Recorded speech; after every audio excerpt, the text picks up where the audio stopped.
নজর রাখবো পরবর্তী সংবাদে। রাহুল গান্ধীর জিপ কেটে দিতে পারলে 11 লাখ টাকা পুরস্কার দেব, কোট আনকোট বক্তব্য।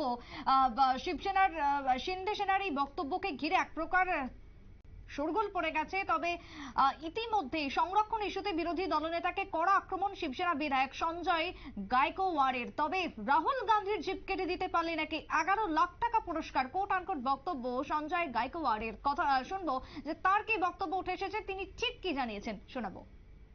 देखो, अमेरिका में जाके कांग्रेस के ज्येष्ठ नेता खासदार राहुल गांधी ने जो स्टेटमेंट किया है कि हम भारत में का रिजर्वेशन खत्म करेंगे, ये सबसे बड़ा धोखा वो पूरे समाज को दे रहे, बाबा साहब को दे रहे।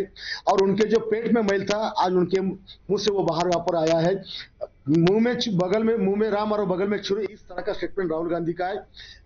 पीछे भी उन्होंने बाबा साहब अम्बेडकर जब चुनाव में खड़े थे उस वक्त भी बाबा साहब को गिराने का काम किया। अभी भी कांग्रेस ये रिजर्वेशन खत्म करने की बात कर रही है।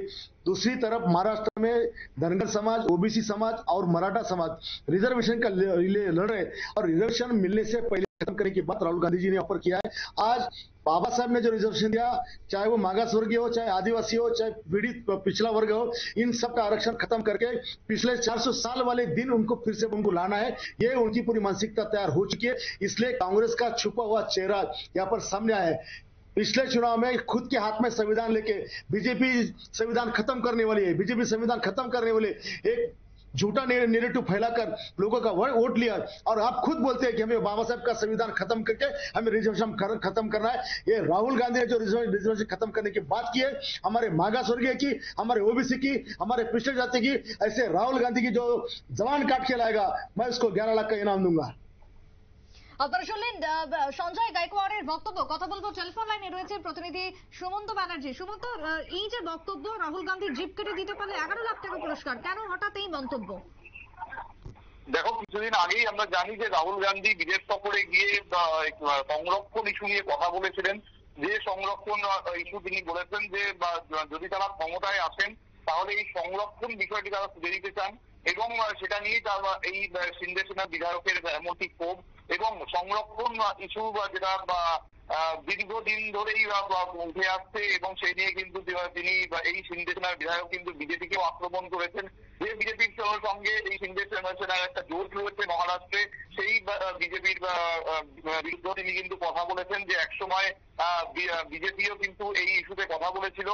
তারপরে দেখা গেছে যে সময়ের সাথে সাথে তারা হয়তো বুঝতে পেরেছে, সুতরাং সেই বিষয়েও কিন্তু তিনি আক্রমণ করেন। পাশাপাশি রাহুল গান্ধী কয়েকদিন আগেই আমেরিকায় গিয়ে যে সমস্ত মন্তব্য করেছেন তারপর থেকে একের পর এক বিজেপি নেতাদের আমরা দেখেছিলাম তাকে আক্রমণ করতে। এমনকি গতকাল রাজ্যপাল মাফরে উপরাষ্ট্রপতি জগদীপ ধনখড় তিনিও কিন্তু রাহুল গান্ধীকে আক্রমণ করেছিলেন এবং বলেছিলেন যে এই ধরনের মন্তব্য থেকে রাহুল গান্ধীর মতন একজন মানুষকে, একজন রাজনীতিবিদকে বা বিরোধী দলনেতাকে বিরত থাকা উচিত, এমনটাই তিনি কিন্তু মন্তব্য করেছিলেন। আজকে যে ভিডিওটি প্রকাশ্যে এসছে তারপরে কিন্তু আরো একবার সংরক্ষণ ইস্যুতে বিরোধী দলনেতাকে আক্রমণ করেছেন এবং যে আক্রমণ তিনি করেছেন সেখানে কিন্তু বলা যেতে পারে অত্যন্ত খারাপ একটি কথা, যেটা 11 লাখ টাকা পুরস্কার দেওয়া হবে যদি বিরোধী দলনেতার জিপ কেউ কেটে দিতে পারেন। সুতরাং এক্ষেত্রে কিন্তু তিনি একেবারে হুমকি দিয়েছেন। এখনো পর্যন্ত তার বিরুদ্ধে কোন রকম এফআইআর করার কোনো খবর এখনো আসেনি। কংগ্রেসের তরফে এখনো পর্যন্ত কোনো মন্তব্য আমরা কোনো রিয়াকশন আমরা পাইনি।